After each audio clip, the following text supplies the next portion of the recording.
Paano kung isang araw may magsabi sa'yo na para makaligtas ng mundo, kailangan mong mamatay? Paano kung ang nagsabi nito ay ang taong matagal mo nang itinuturing na propeta, ama at tagapagligtas?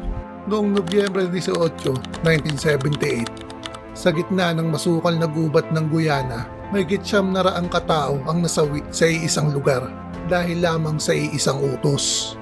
Hindi ito digmaan, hindi ito natural na sakuna, kundi ito ay tinatawag nating kulto. Isang paniniwala at isang nakakatakot na pagsunod sa kakaibang paraan. Ito ang kwento ng Jonestown Tragedy, ang isa sa pinakamadilim na misteryo sa kasaysayan ng bansang Amerika. Kung mahilig ka din sa ganitong klase ng istorya, madidilim na pangyayari, urban legends at di may paliwanag na naganap sa kasaysayan, huwag kalimutang mag-subscribe at i-click ang notification bell. Malaking tulong ito sa mga katulad kong nag-uumpisa pa lamang maging content creator. Maraming salamat po. Ako po si Misteryo at ibabahagi ko po sa inyo ang istoryang nakakakilabot na gumimbal sa buong mundo. Ang pinakamalagim na masakit sa kasaysayan ng Amerika.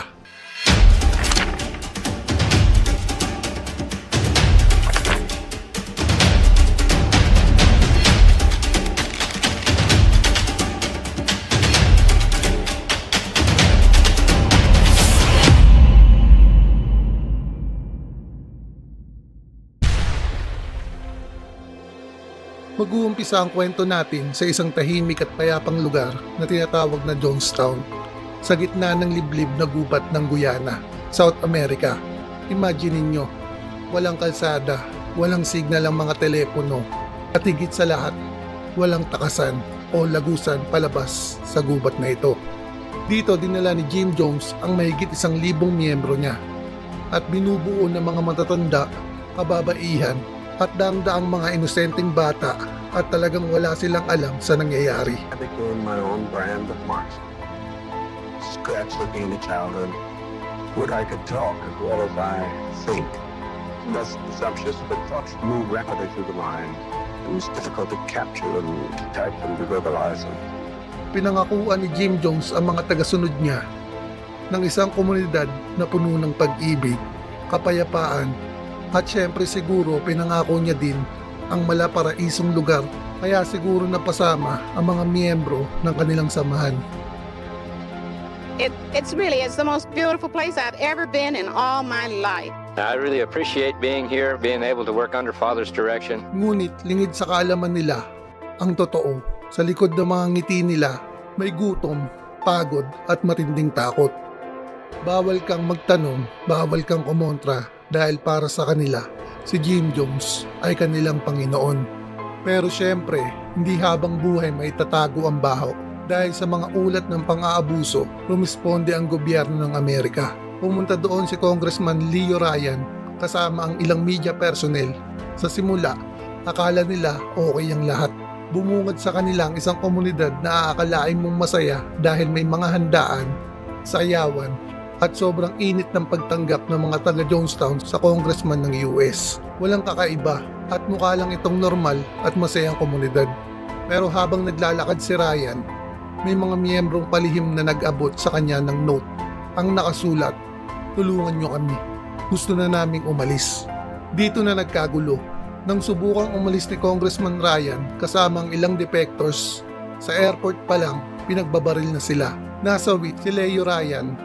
At nung nalaman ni Jim Jones na wala na siyang kawala, sinimulan na niya ang tunay na bangungot. Tinipon ni Jim Jones ang lahat. Gamit ang boses niyang mahina pero nakakapanghilakbot, sinabi niya na wala silang ibang choice. Ang kamatayan na lang daw ang tanging paraan para makalaya. Tinawag niya itong revolutionary suicide. The revolutionary suicide. It is not a self-destructive suicide. So they'll pay for this. They brought this upon us. If we can't live in peace, then let's die in peace.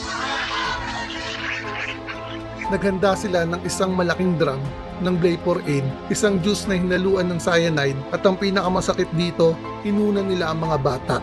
May mga sanggol na tinurukan ng lason. May mga batang umiiyak habang ang kanilang mga magulang pinilit na panoorin silang mamatay. Be this way. Stop this hysterics. This is not the way for people who are socialist and communists to die. No way for us to die. We must die with some dignity. Hindi ito voluntaryo mga kamisteryo. Marami ang tinakot at pinilit dahil wala na silang choice.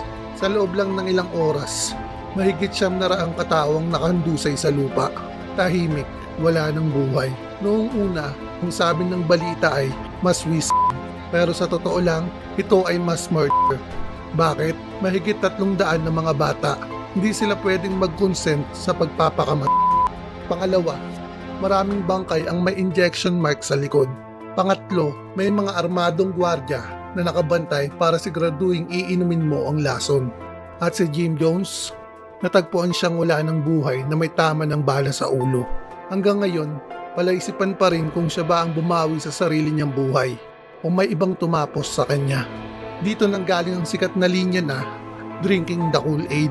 Isang babala para sa ating lahat laban sa bulag na pagsunod sa mga lider na inaakala nating maayos at maniniwala sa mga pangakong sinasambit lamang ng isang tao.